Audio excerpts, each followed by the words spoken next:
So, hello everyone, and welcome to a next episode in the Lighting Academy featuring the nice Farron Keep environment from Dark Souls 3. Yes, so here we are with the scene.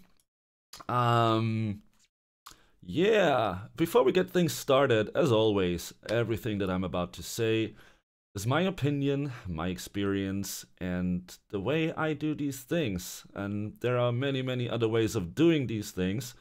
So just bear that in mind. Get inspired by my workflows or don't. I mean, you know, decide for yourself what you want to take from all these lessons. With that out of the way, the last time before we wrapped up the session, we actually went through the whole light map setup, right? So I was talking about the resolution and how it was distributed across the whole map, and I said that I'm gonna fix all these issues, but I won't do it in a video because I mean, the thing is, it is fairly interesting for me to explain certain concepts of why I decide for certain light map resolutions or why I do things like this and that and yada yada. But that's something that I can also explain a bit better, like now. But yeah, you know, like that stuff takes time.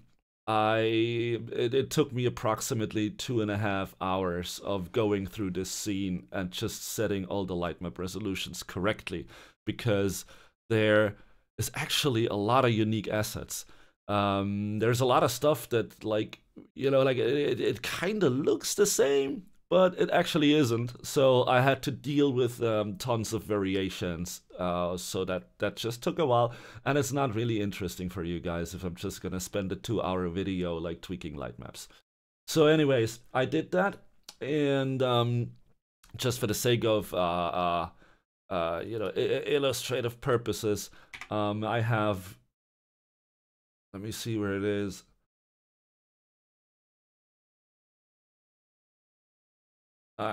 So I made a screenshot last time, right? So we can basically see what actually changed. So first of all, let's look at that screenshot. Okay, so that's the screenshot. And you can see a couple of good things here. So let me just quickly go back to the scene. This is our scene, right? So what we want to do is, I mean, we first of all, we want to think, what is this scene? What do we want from this scene? What do we need the scene for? And all these things. So what you do is you basically just look at the scene and see like how is it manufactured. So we probably have like a starting point here, right? So like the guy is gonna pick his sword and he's gonna walk down here and he's gonna kill tons of weird ass creatures. And we also want to look at this and just want to see, so what do we have here? You know, like how, like, because we want to know, like, is all this stuff that we see here, like, how important is it, for example? We need to know that to make some proper decisions on how we're going to distribute certain things. So we're going to look at all that, and you know, we're just going to look at things, and we're going to see and make decisions. So first of all, what I believe what we can see here is, like, we want to have most of our detail on the ground level and around, you know, like you can see this, it's like nicely separated. So we got the wall here, and then the wall is basically kind of separated in the center. And I think the lower part of this wall is probably the more important one, because that is like the player height, you know, that is like the player has the height of like this. So that is kind of like the perspective that you get when you play the thing. Or, yeah, I guess something like this. So here, you know, how this stuff looks, that's important. This stuff here, I'm not gonna say it's not important, but it's less important. So, you know, like just think about all these things. Like also this huge background thing. I mean, of course it's important because it should like in the end have some nice like lighting and yeah, we can see here like shadows gone missing and stuff. Well, anyways. But you know, like that should still like kind of like look decent. So that's what you want to think about when it comes to your light map distribution. So you want to have some higher detail down here. Also, when you have tricky assets that have a lot of geometry, where you know, like you could get like seams and issues here and all that, and that's stuff that you want to consider when doing light map resolution. So if we again just like look at this screen here, we can see a couple of things. So first of all, we can see that this is the background item here, the big bridge. And we can see it's blue. And the bluer it gets, the more low res the light maps are. So you can see it here, like red is super high res. Orange is also high res, but less high res. And then we go from the orange more towards the yellow and then towards the green. And like this fresh green here, that's kind of like what Unreal considers to be the ideal resolution. However, it's a bit arbitrary, that value, because I mean, like, yes, it's the ideal resolution, but it might not be the ideal resolution for the game you're shipping. Because you cannot afford that budget. So it's all kind of like, yeah, what does that green mean? You know, like actually, the green only means that if you have some crazy baking quality, that you will get tons of information in your light map.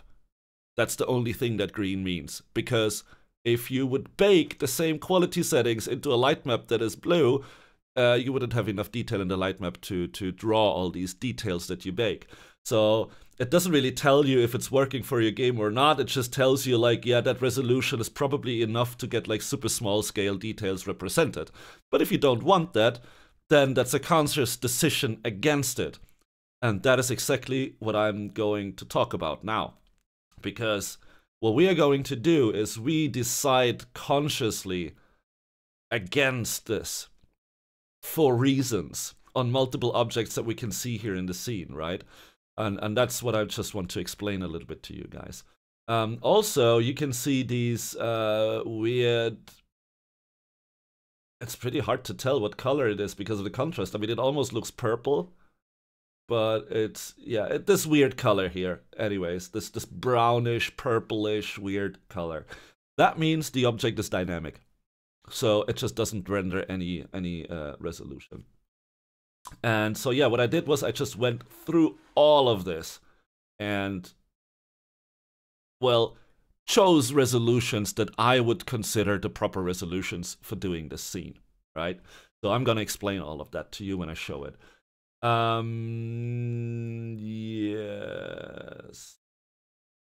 Yeah. All right. So here we are. You can see some things still look a bit broken and not great, but that's like, you know, we don't really care at all right now. So let's go to our optimization view modes and we go to the light map density. And now you can see this. And you can see that looks a lot different. Yeah. Which is exactly what we want. It looks a lot different and it looks a lot more optimized, which is pretty good. So we just need to see what holds up and what not. So some things that I just quickly want to tell you. Like you can see there's still a lot of fresh green, and you might be wondering like, why does he still have that green? He was telling like we shouldn't. Well, yes and no. So first of all, I had a crash while I was building, while I was working on the light maps. Just going to tell you so you kind of like know why this is maybe happening, and it's like buggy behavior. It's hard to tell. So I had a crash. Basically, what happened was I was working in this light map view, and I was going through every single asset. You know, like I click the asset, I open it up. Whoops. And I go into this view, and I look at the UVs and I'm gonna apply settings. And that's what I did for every single object. And when I did that, I obviously, you know, when you open multiple ones, it starts filling the objects up here, you know, like the typical Windows, like the typical like editor stuff behavior, you know, like I open the next one and I get this. So basically what happened is I worked and worked and worked, and this grew bigger and bigger and bigger. And Unreal, you might have noticed that, small tip for you guys, if you experience performance issues, the more of these windows you have open, the worse your performance is gonna get, because these are 3D viewports. And for some reason, Unreal is not smart enough to kind of like say, if I have 10 of these open, it's only this one viewport that's gonna cost performance. No, they all gonna cost performance. And the more windows you have open, the crappier your performance here gets. And while I was doing that, at some point I had like a lot of them open, I saved all of them, I closed it, and I did the same thing all over again. But at some point the engine gave me an error and said like, hey, you just ran out of video memory and I'm gonna crash on you now.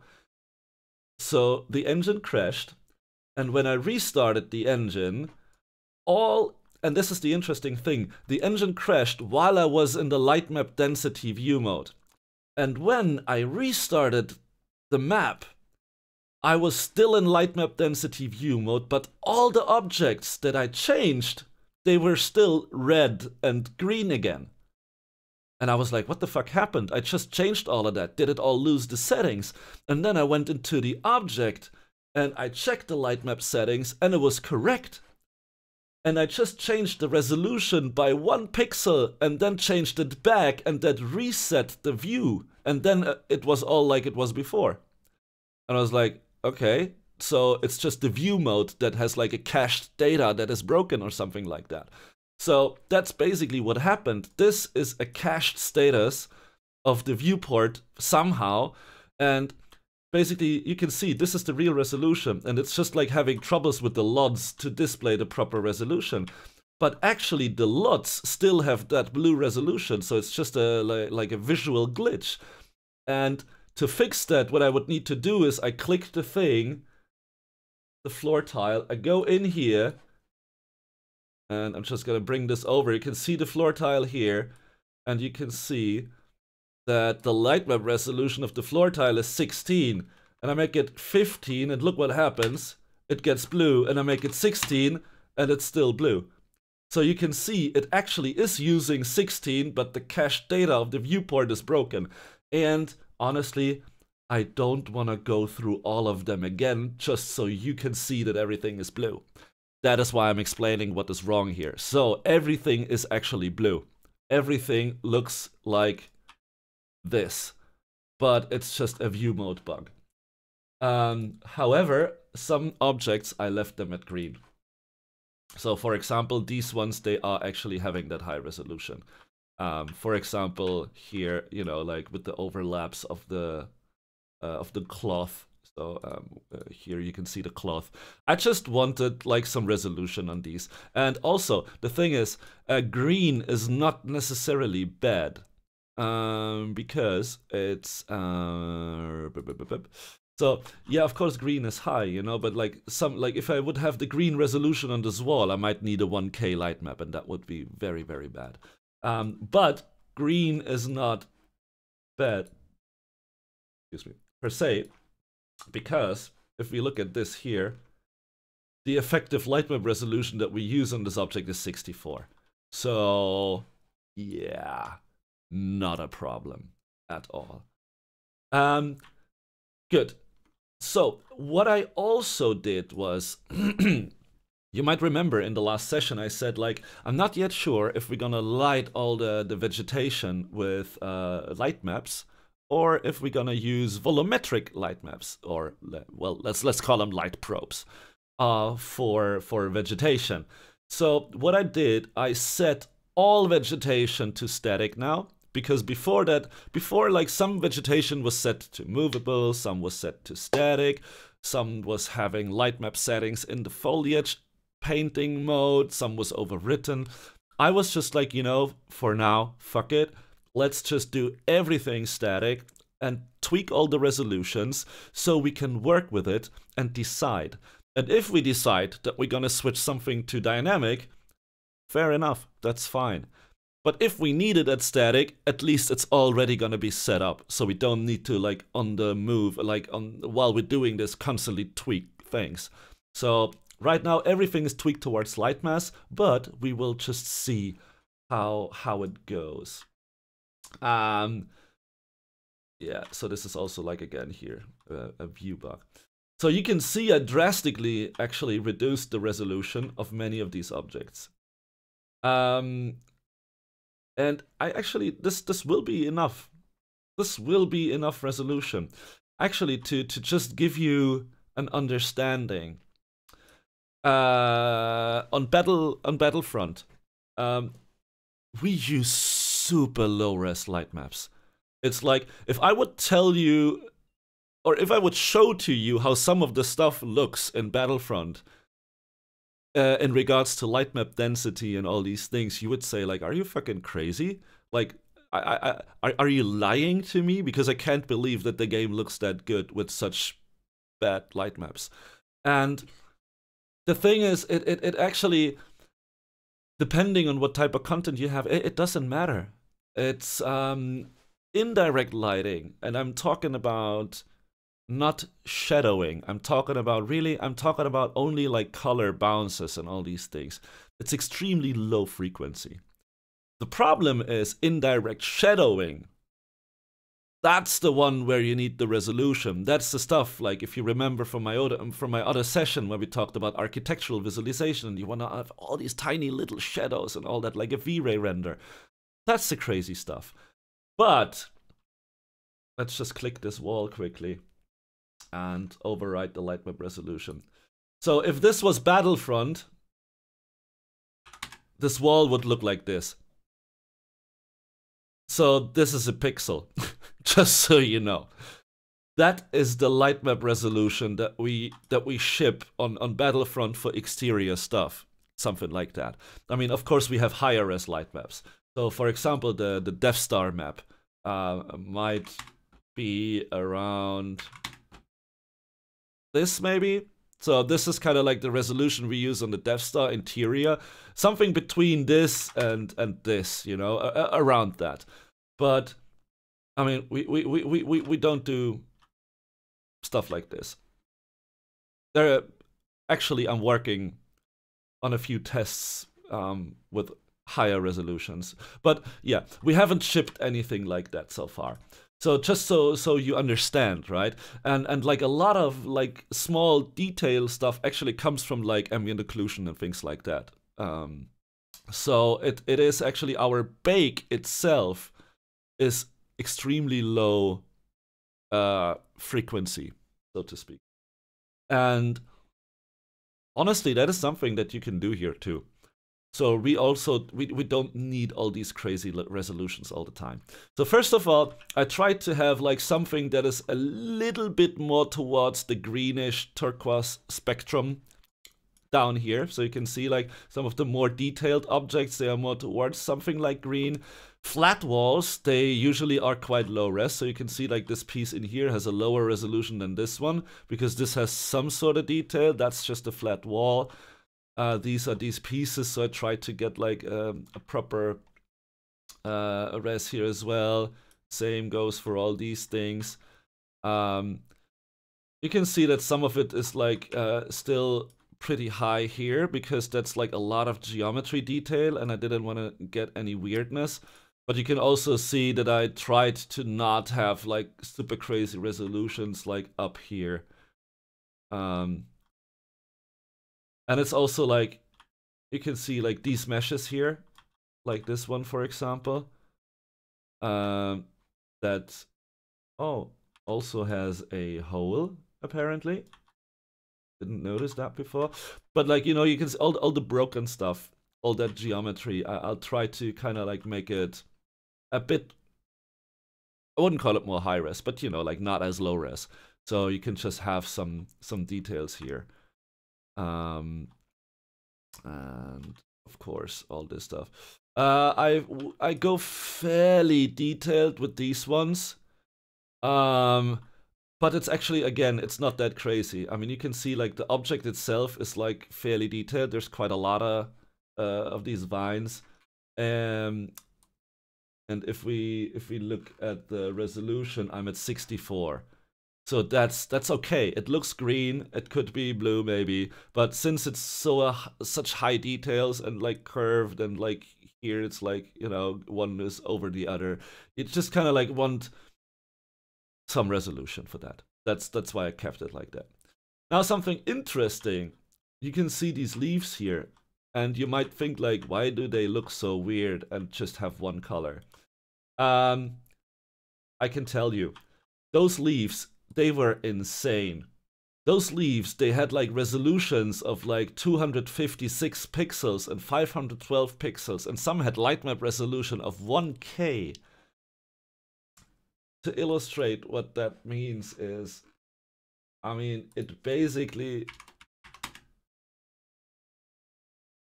Sorry. Need to change some settings here. So, that's how they looked, you know? And, I mean, honestly, if you think about it, do you need such a precise bake on this leaf? I mean, this is like, it's insane, you know? Like, you could never ship anything like that in a game. And also, you would never see anything from it. You don't see that there's like a shadow crossing that thing that gets baked on it, because you would never look that closely. So what I did is basically, I can show you. And that's what I did with all the ivies. So that's how they look, right? And that's how the UV layout is done. So what I basically do is I go into the build settings, because the build settings will tell me how much padding I will get on my UVs, right? Because depending on what resolution I type in here, it distributes more padding. So since I have a 1024 texture now, there's only like a super small area being reserved for padding. But you can see if I put this to 512 and apply the changes, it makes the gaps bigger. If I put it to 128, apply changes, see the gaps are getting bigger because it needs that, otherwise you get overlap. So what I basically did was I was like just super crazy, and I go in here and I have like 1, 2, 3, 4, 5, 6. Okay, so I have 6 shells along this side. Now 1, 2, 3, 4, 5, 6, 7.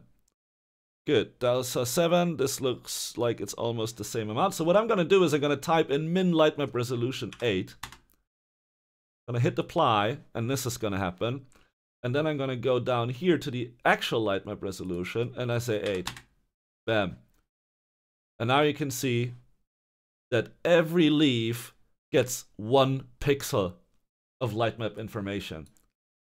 And that is me doing this on purpose. Because I don't care. I don't care about all that detail that I was talking about that you will never see. The only thing that you will see is like this whole leaf has 1 environmental color.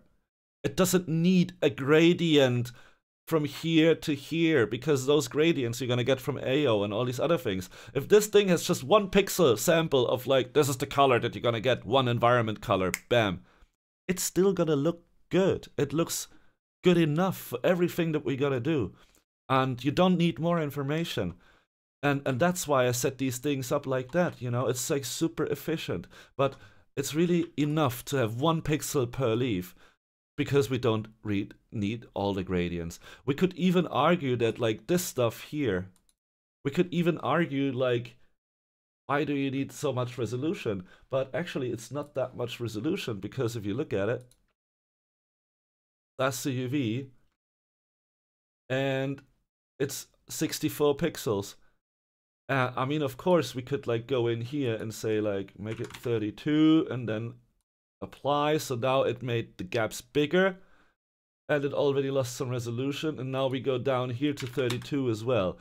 So, I mean, yeah, we can do that. It's still effective, and it will still look good enough, because we will get all the information on this that we need.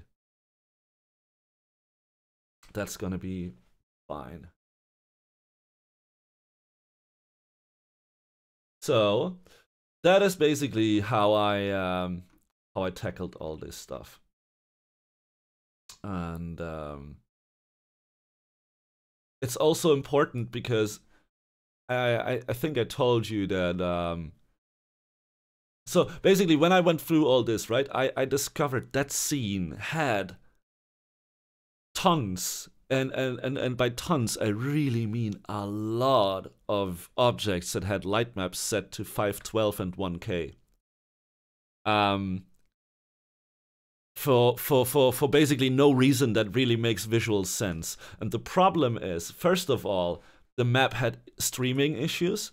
So I got like up here where you can see like lighting needs to be rebuilt. I got like a text saying streaming pool is overflowing, and you have too much texture data, and the streaming pool that Unreal has as a default setting is not big enough to store all the data that you have.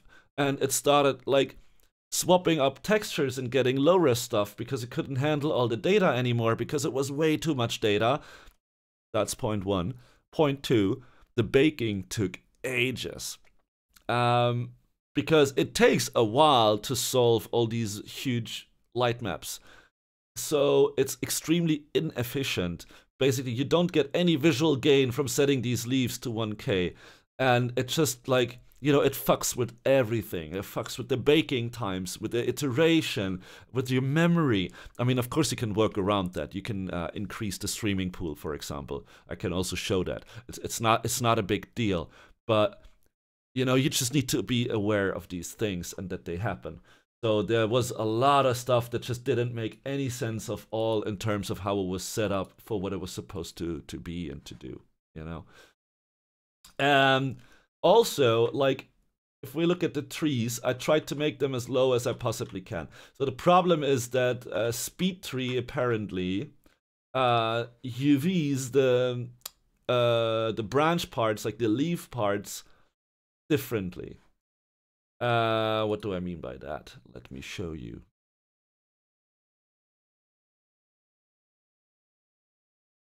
So this is our tree. And basically what is happening, this one. So these are the light map UVs. And what you can see is that these squares here, like, oh well, squares, these rectangulars, whatever, all these are the trunk and the branches.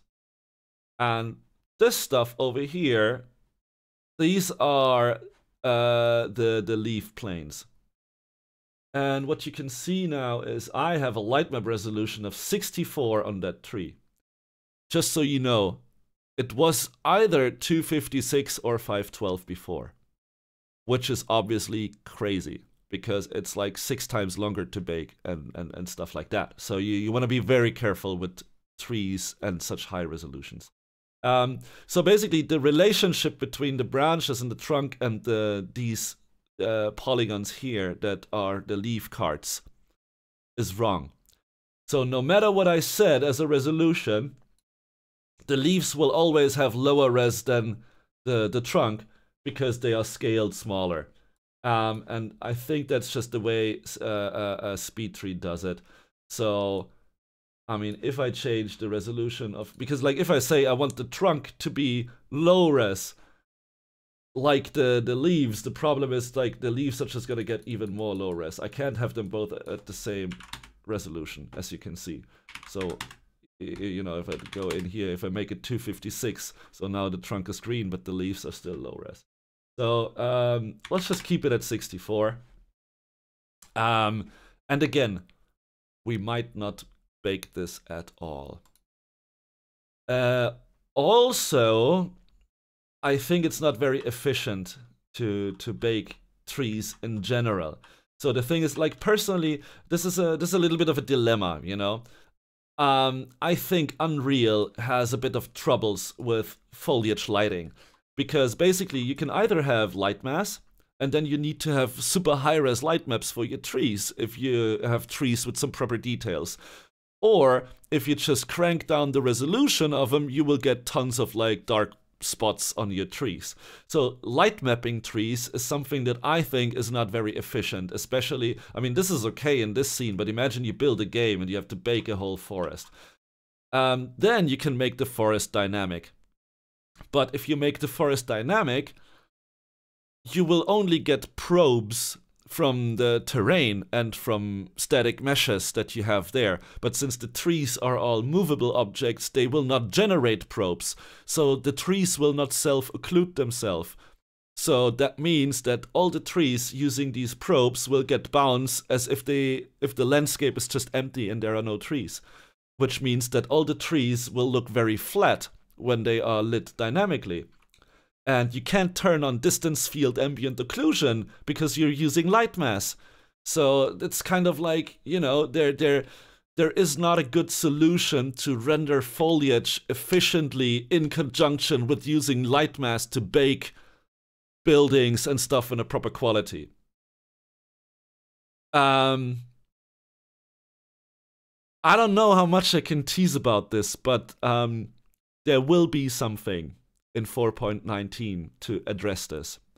And it's actually based on something that I suggested, because I do know some people at Epic and I've been giving, like, you know, I worked with Unreal for a very, very, very long time. I worked with it before it was publicly released, and I know people at Epic for a very, very long time.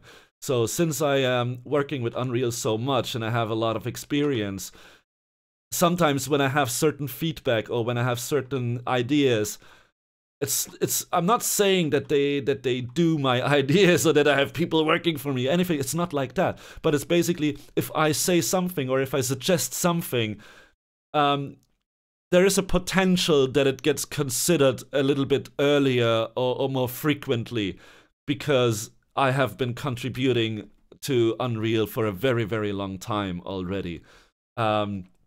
So, you know, I might just like go in and explain a bit more on that. Anyways, so now we got like a couple of broken objects and all those things.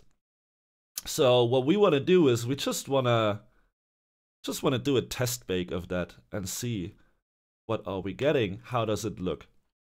So to do that, we're just gonna check our light mass settings.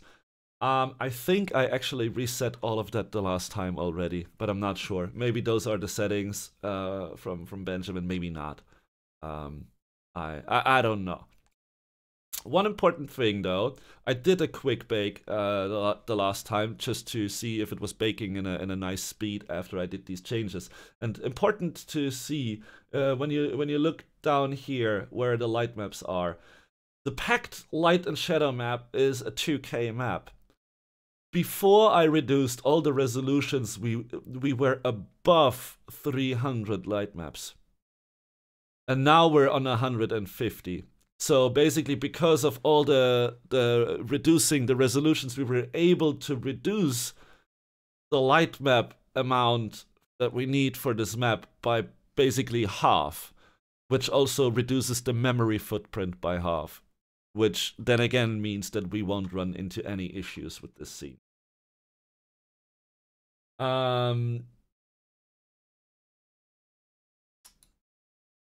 So yeah, we're just gonna use all of these. So like we're gonna use the default static lighting level scale because we don't want to mess with that just now. We might not even mess with it at all at some point, because exterior scenes are usually a bit more tricky when it comes to that value. Personally, I found for me what works best is like bounce is 10-10. Some people, they say like, oh, but man, if I increase the sky bounces, it gets so expensive. It's like, no, it doesn't. It doesn't really matter. Like everything above 3 bounces doesn't really increase the build times. So just do it. It's really like there's a difference between 1 bounce and 3, but there's not really a big rendering time difference between 3 bounces and 10 or 100. So I always go 10-10. And I also don't want to have a different amount of bounce between light sources, local lights, and skylights. I just want everything to bounce the same. Maybe that's some sort of OCD. Maybe it makes physically sense. I don't know. I just do it. So, and the rest we all gonna leave it the same. We're just gonna quickly double check our skylight if we can write it properly. So we got the scene captured. I increased the resolution to 512 just to, like, you know, get some good res for this. We leave all the values as default. We uncheck the lower hemisphere as black, obviously, because we do have some sort of environmental color in it. We also have tons of fog, which is something we will tweak anyways. So what's going to happen is now the skylight is probably going to capture all that fog. We can actually visualize that if we go to the reflections view mode. Yeah, see? So the whole bottom here is just like with some gray stuff. And that's the fog. So the skylight captures the fog and it actually lights the scene with the fog from below. And it's not really that nice.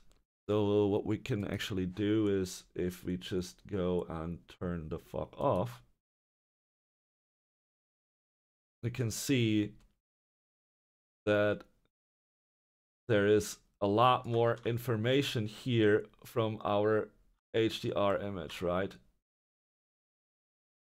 So what we can do is we can if we recapture the sky, it should actually, yeah. So look at this. This is what we want to use for the bake, okay? For now. Because like right now, what we want is this to be our lighting. We don't want it to be altered by the fog, okay? So what we can do is we can just turn off the fog, capture that thing, and bake it like that. So now you can see it looks a bit weird without the fog. That's not a big problem. So now that we have that, we're gonna save our scene. And let's hope that the skylight doesn't recapture. Because that's the thing, right? The skylight doesn't recapture when you change some content. The skylight recaptures when you change the skylight or when you tell it to recapture. So basically, what I'm gonna do is, like, I'm gonna bake this. If I would turn on the fog now, the skylight wouldn't care. It would still look the same. And it would bake with the skylight without the fog, even though the fog is turned back on into the scene, right? And then when the bake is done, it recaptures, basically to update all the data based on the bake. And then it would recapture, and it would actually capture the fog again. And then I would have a mismatch between the captured data of my skylight and the data I just baked. So that's why I do it this way around, and I keep the fog off, and then I just turn the fog on when I need it. What you can also do to combat that is basically, once you have a setting that you like, you can just bake this whole thing into a cube map, and then you can just use like specified cube map. So then, because like now when I say captured scene, it's always gonna update with the scene. But if you just want to keep that lighting from the thing, you can just, like, at some point when you say, like, okay, now I'm happy with the sky and all that stuff, just bake it out into your own cube map and drop it in here. So that's not a big deal at all. Okay, we also just quickly gonna check our directional light. Okay. So we got this pi value here, which is okay. We set this to white, which is okay for now. We're just gonna really, you know, we turned off all the bloom and all those things. So now dynamic shadows, we set it to 5,000.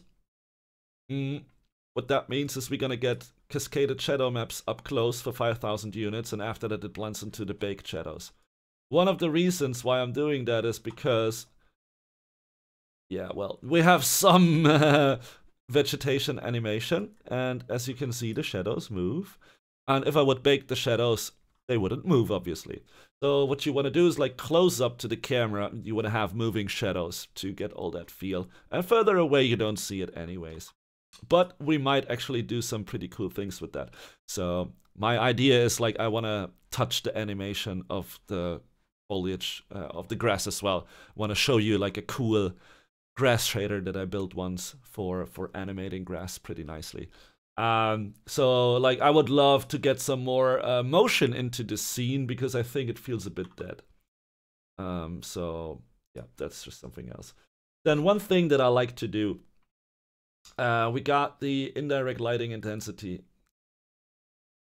I like to put it to 1.5 for the sun because I love sunbounce. Sunbounce is, you know, sometimes I just have the feeling that the sun is not bouncing as nicely as I would like it to be. And sometimes you also have situations in real life that are, well, you know, it feels more artistic actually, even in real life. And you think like, God, this looks so good. I mean, look how the sun hits that tree and how the orange light from the tree bounces off and hits that thing, and you're like, man, this looks like a painting. And so like, yeah, sometimes it's just like it's only the sun, you know, nothing else. No local lights, no sky, or so it's really only the sun bounce. I put 1.5 to get a bit more like, you know, when the sun is here, you can see let me hit game. You can see that the pillar is bright here. And that's basically bouncing off from the floor here. It bounces back onto the wall and gives like some... And I love those things, you know. I think they look super nice when you get this like bam, like, and you can really see how it hits the surface here. And that's like something that you can get a bit more of if you choose that value. So anyways, long story short, gonna save all. And while we're baking, I'm gonna talk about something else quickly. But let's just see that here. All right, so I'm gonna do a medium bake, not a preview, because the problem with preview is that it's often too bad to actually really judge if this is something that you want to work with. I know it's called preview, and it kind of like does that, yes, but you know, sometimes I want to see some things that tell me something, and sometimes those things that I'm trying to look out for, they're so fundamentally broken when you do a preview build that it's not really of any use. So we're gonna do medium, and we're just gonna do like, yeah, let's go. Yeah. So lighting on vegetation.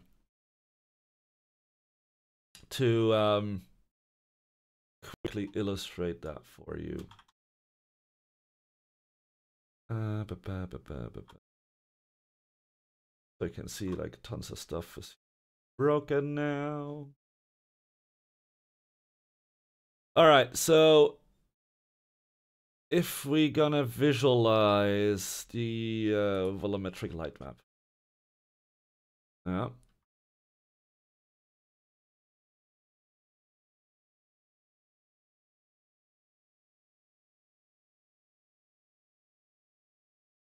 This is our volumetric light map now, yeah?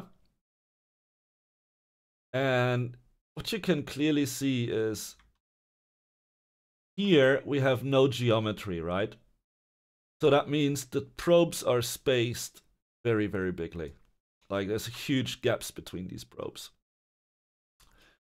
Now we go down here towards the geometry, and we can see we already getting a lot more probes, because it basically checks for like, oh, where is geometry, and then it generates the probes.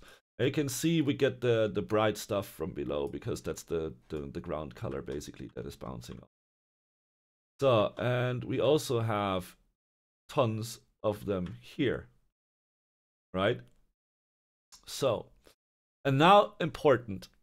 There's basically two things that are important. One thing is the coverage of these probes is important. So when you have dynamic objects like this guy here, this guy gets the lighting from these samples. So first of all, you want to have enough samples.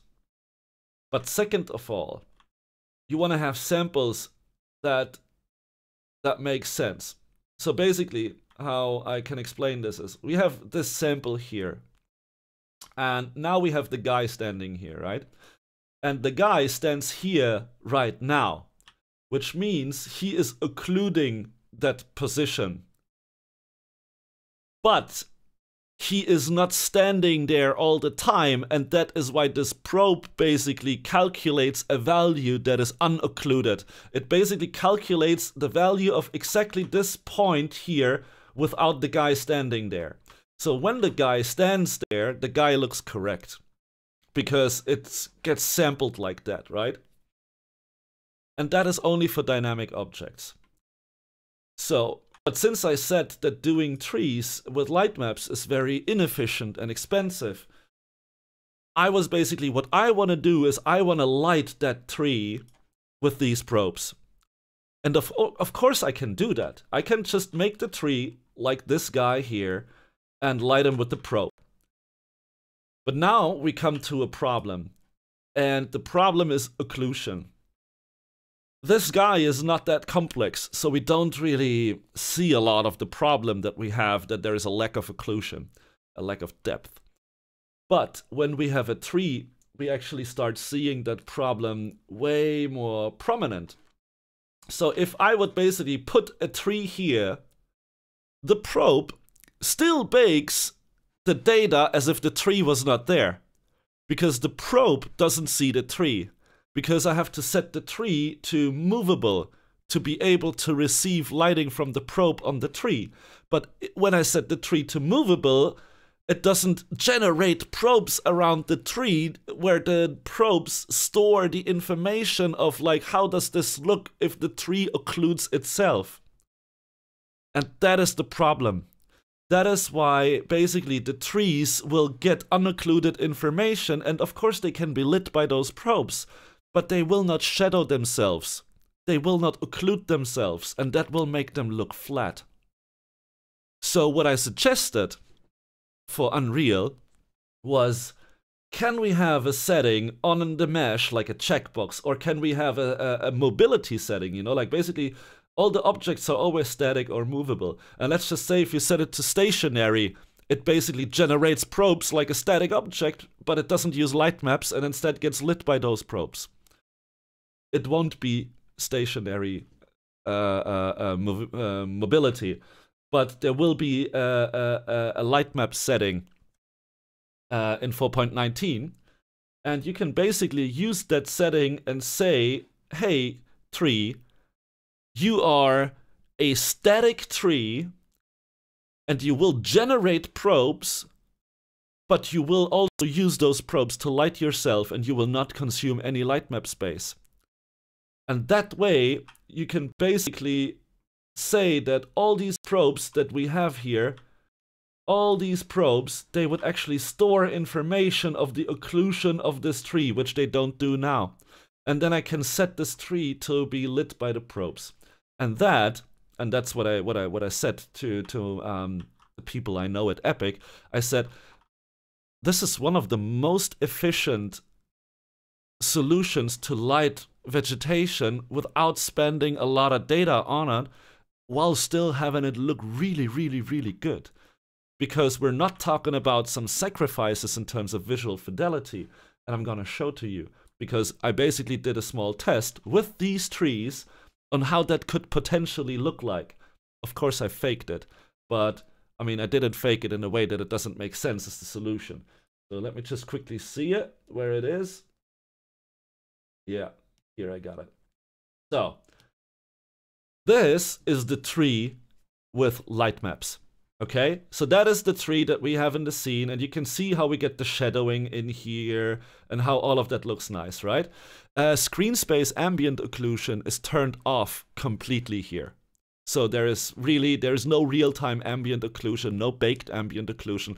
This is really only just baked light maps, skylight and a directional light, okay? And that is the inefficient way of doing it.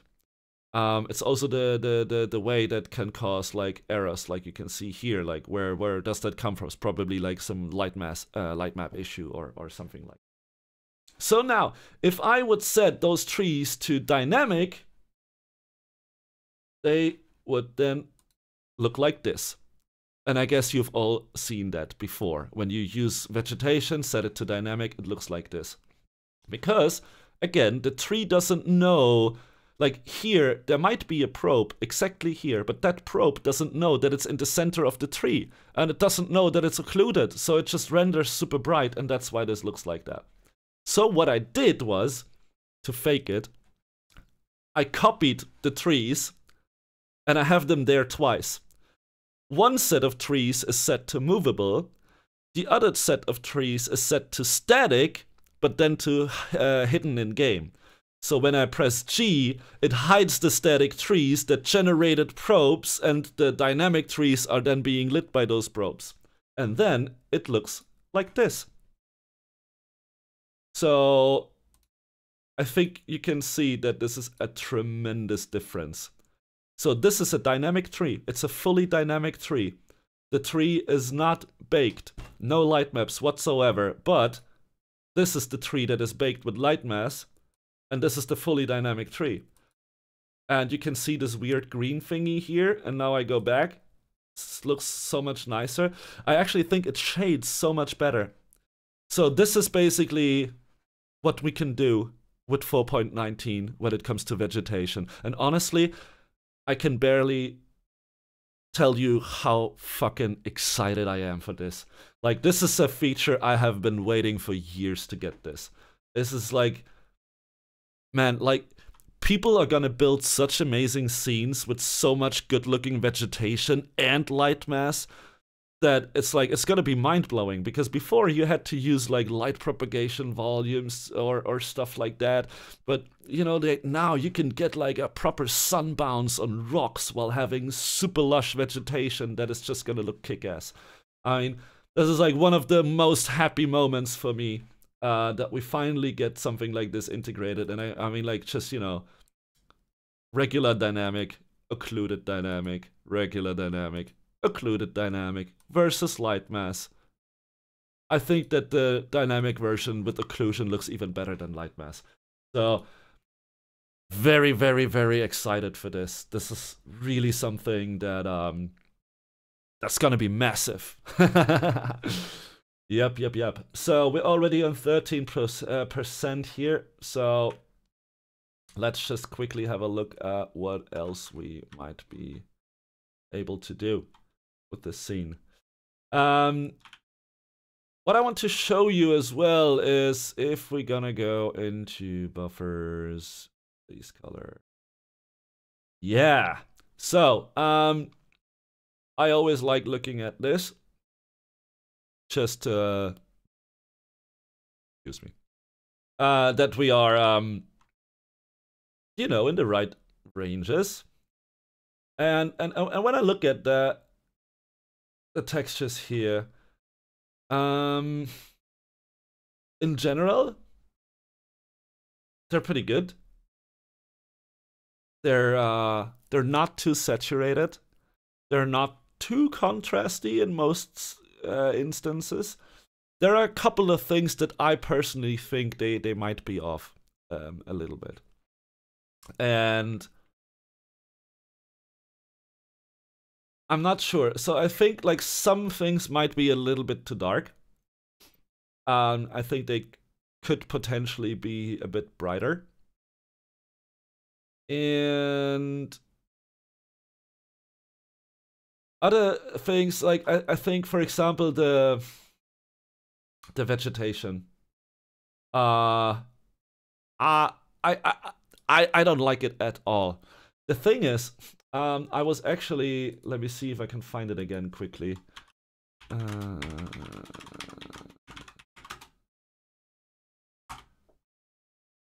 Just quickly looking for some images again.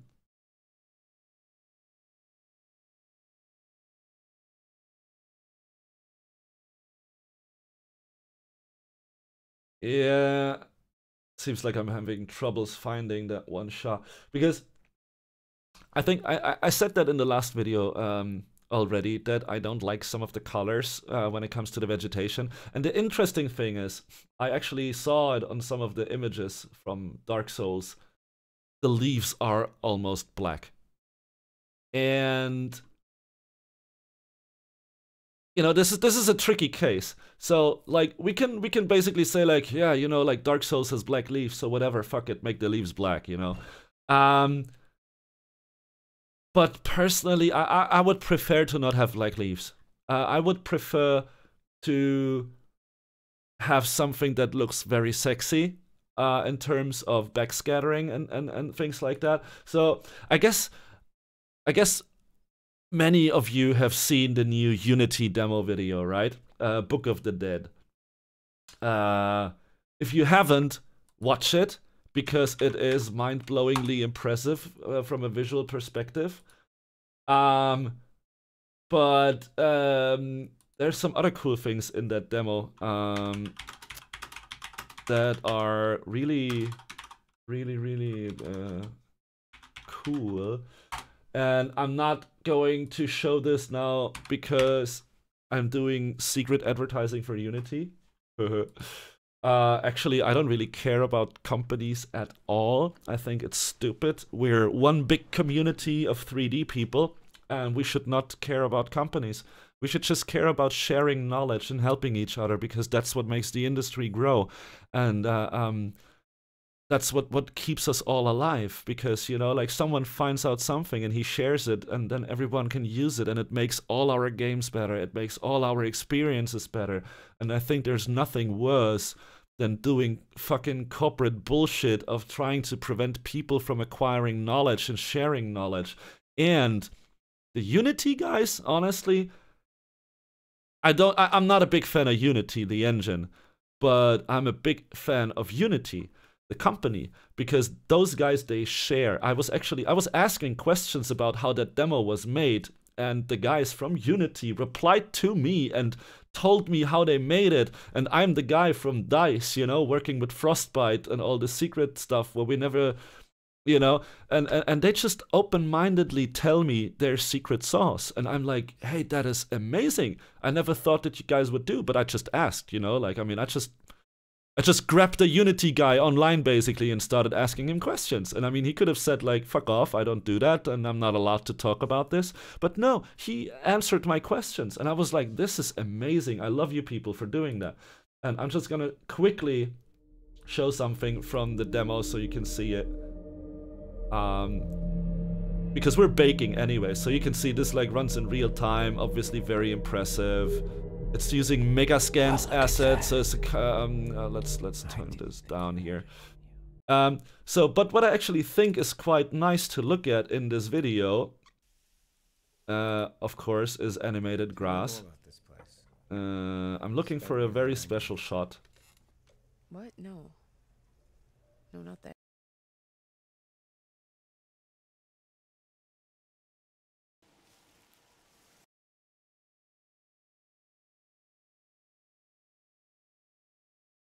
It's amazing. I just pressed pause, and how the blur, like the motion blur and all that, it makes it look so cinematic. I mean, this shot looks like if you would pause a movie where someone pans the camera in the forest. Like that motion blur. Ah, damn, that's a really good motion blur. Because you can try that, you know, when you have game stuff running and you just pause the YouTube screen, then you can see how, you know, if it looks like if you pause a movie, then you can see that there's quite a lot of cinematic quality in the way the image is rendered. And this just looks like a movie paused. Very, very good, actually. So I'm looking for vegetation backscattering. There we have it.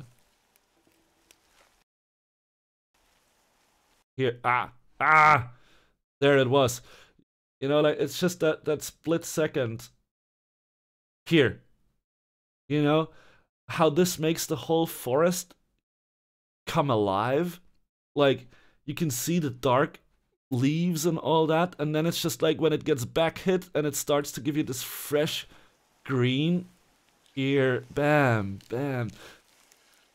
You know, this is the stuff that makes Even it though he look has solar so cells. good, and also helps in selling this. Yeah, that's and yeah, watch that demo. It's really really impressive. Good stuff. Very very good stuff. And we will actually be able to do things like that in Unreal 2 once we have the volumetric stuff, volumetric light maps for vegetation and so on. So this stuff here, that's not sorcery. It's just very very good cooking. You know, the stove is not better. The water is not better. All the ingredients are not really that much better. It's just a very good cook that puts them together. So yeah, I would like to do something like this with all the leaves here. I would like to have some better green colors and you know, bring this stuff together. I mean, I don't know what type of tree that is, but I mean, oh well, I actually do know what type of tree that is. If I look at those leaves, I know exactly what type of tree it is. I don't know the name, but I will be able to gather reference images so we can set appropriate colors for that. So, oh look, this is interesting as well. This is just so dark. Um, oh. Oh, I know what that is. That looks like speed tree color variation because I actually hate the speed tree color variation because it starts making things purple on occasion. I really don't like it at all. So, yeah. That's something that we will touch. We will try to get more realistic colors for all the vegetation and for all the ivies, and then we're gonna set up some proper scattering for everything. We're gonna do the same thing for the grass. Actually, if we look at that, I think the grass is better value-wise than the rest of the vegetation. But I still think that. Oh, that's the fuck sheet, huh? I still think that there's a lot of stuff that we can look into and optimize and just, you know, fine tweak it.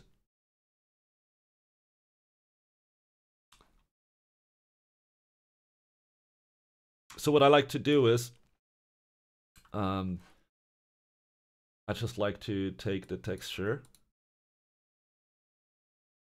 in the texture editor, and what I'm gonna do is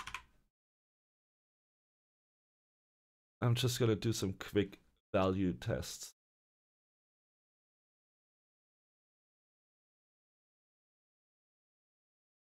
Also, when the bake is done, we're gonna close off the session for today, because I think it's already an hour or something. So yeah, just so you guys know, we're just gonna talk a bit about these colors, and then we're gonna look at the bake result, and then we should be good.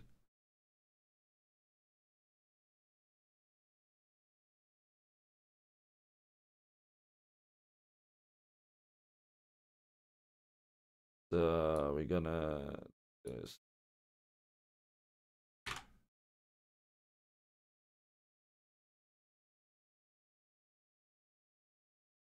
And we're gonna go to luminosity. So luminosity is, it doesn't care about the color, it only uses the value, right? And we can see our median now is at 40. At 40 is like the worst median ever that you can have for a base color, basically. To explain this to you, on Battlefield, on Battlefront, we have to basically decide our range, right? We have to say, like, this is the brightest stuff that we allow, and that's the darkest stuff. And our darkest asset in the whole game is Darth Vader. Nothing is darker than the helmet of Darth Vader. And the helmet of Darth Vader, I can show you what color it is. And if we go here, it's about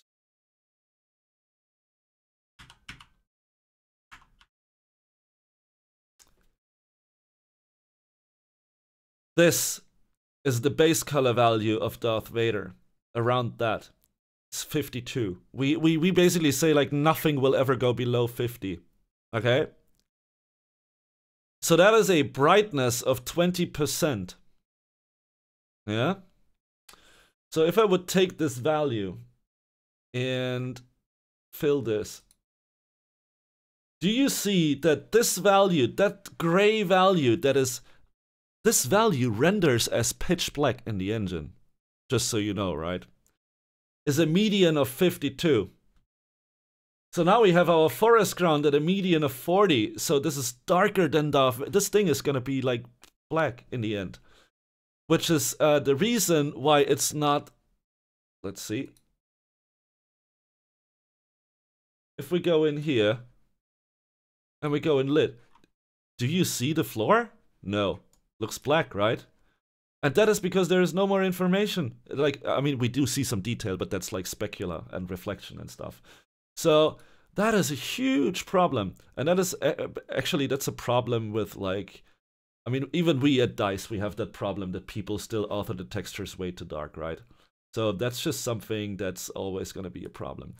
So what you're going to do is you're just going to go here and you're going to add a brightness contrast. You're just going to increase that thing to something around 80. And now you can see it looks very, very, very saturated. So we're going to add a hue saturation. And it's just going to bring it down like 20%. So this is how this texture should probably look like. There's also other ways, you know, like you can also level it to basically, I mean, this was just a quick fix, you know. I mean, you can take this and you can just like use the levels and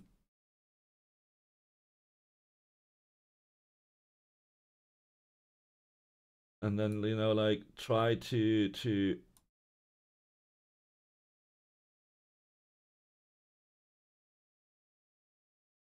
with like another couple of I love the levels, but I also think that like it takes a bit more time to do it via the levels, to do it in a clean way. So let's just keep this open for now and move it over here where you can't see it on my other screen. And I'm just gonna do this. And what I'm gonna do is I'm just gonna look at the texture brightness on the other screen while I'm going to tweak this one.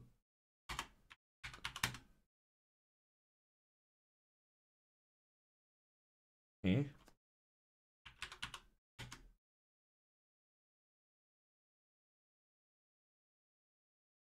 So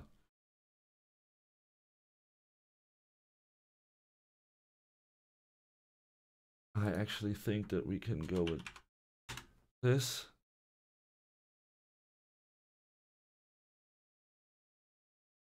Yeah. So actually these brightness curves, they're actually really, really nice to adjust this stuff. Oh yeah, by the way, like curves is a very good way also to do these value brightenings. It's almost like better than using the brightness. Like brightness can work nice for like limited color ranges, the brightness slider. But if you have a lot of ranges of colors, you might be better off using the curves for it. So I think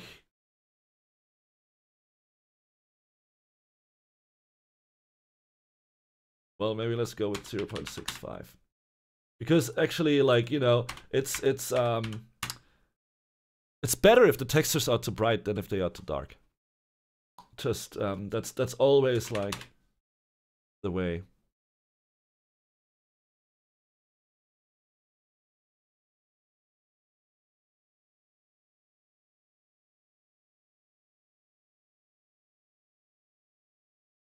And just so you know,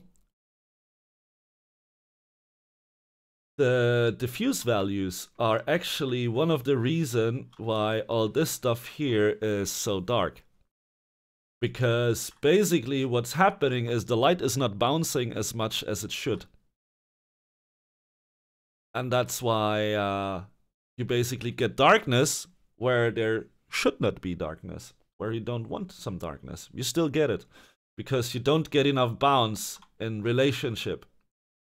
So tweaking these values is actually very important. And as you can see now, do you see how you can suddenly...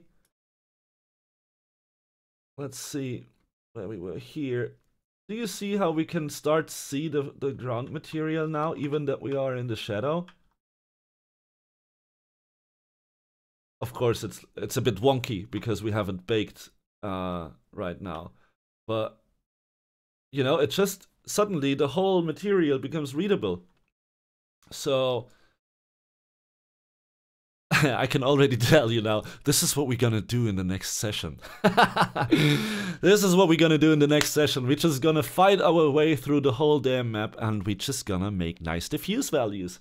Because, I mean, this is like one of the things that I always try to explain in my Lighting Academy, right? It's like, get your things right at the core. I also said it in the beginning of the last session. I said, like, you know, it's always the same stuff that we do. It's always the same things. We're not going to do something new that no one has ever done before. It's just like the context of how we apply our knowledge and all that. But in theory, we're always going to do the same things. We're going to make sure that our lighting values of the entities in the world are set up correctly without a lot of modification, so we know that we get a clean base. We're gonna check if all the light maps are set up properly, so we know that we can also get a clean bake with all this data. We're gonna check if all our diffuse values are set in the proper range, because if not, it will cause a mess and fuck-ups with our light values. So all these things, you know, we're always gonna go step by step and cleaning those scenes up and looking at them, and holy crap. Yeah. No? Come on, Windows.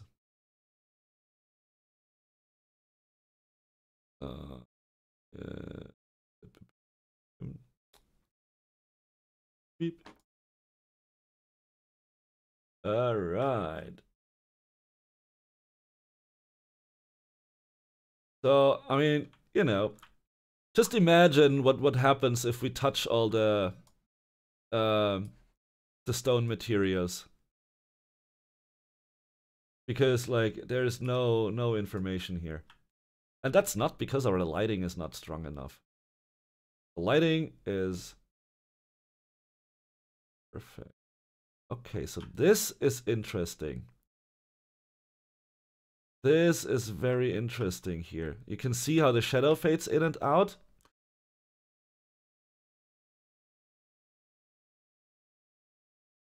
That means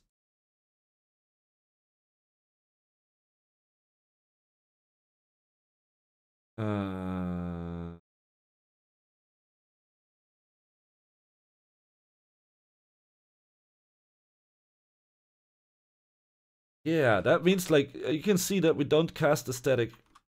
Oh, now we do. Okay, so I had a flag turned on, dynamic indirect lighting, and then the shadows were fading away. But now it seems fixed for some. So okay, like, you know, sometimes Unreal does weird stuff and it's a bit buggy. Like now you can see the shadows are not fading away, even though I have this thing checked and it does absolutely nothing. So yeah, this is like stuff where like, what is going on, Unreal? But yeah, anyways. That flickering back. Okay, I think I might have just broke the bake because I said dynamic indirect lighting is turned off, but it actually hasn't. It's not really breaking the build. It just says it, but I mean, stuff is all there. But yeah, so all right. So now we got that, and if we just quickly go into lighting only, So we can see now, so this is our build, our lighting bake. And if we look at this, honestly,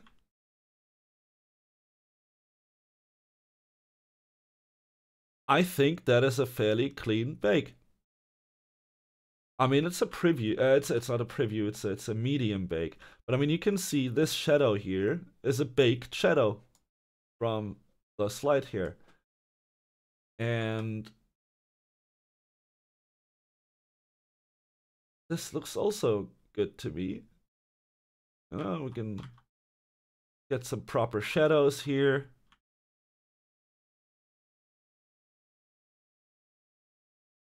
Here we get some precision issues, of course, but you can see we get like some drop shadows from the stuff, so that's all fine. Some of these issues here, they will also go away once we start baking the scene with higher fidelity. I mean higher bake quality settings. But overall,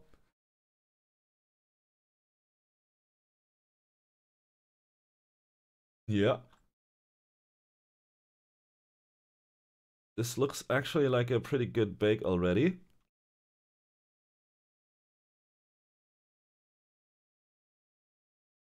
And here you can see the bounce I was talking about, right? This hits here and it bounces off nicely here. And then we get like these nice warm spots, basically. And that's exactly the stuff that I was talking about. Like, but you don't see it nicely, and that is because of the base colors being so dark. So what we want is we want those base colors of the rock to be around mid-gray. Kind of around mid-gray. I mean, basically what I would say is, you know, like you can see we have three types here, three types of value. We have the bright stone, we have the darker stone, and we have the floor tiles. So, and what I'm going to do with you guys in the next session then is basically we're gonna take this material and make sure it's mid-gray, and then we're just gonna go darker from mid-gray with the other materials, but not below 100 in median. So even though it's 100 in median, we're gonna be brighter than this one, because this one, remember, is around 80 now. So, you know, I mean, we can just quickly do the thing.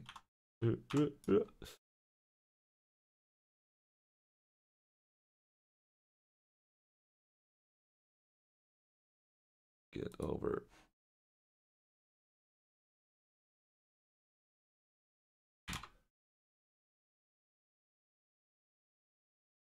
So now we have a median of 72, right? So if I say that the other ones are supposed to be like around mid-gray, so what we want to do is we kind of want to just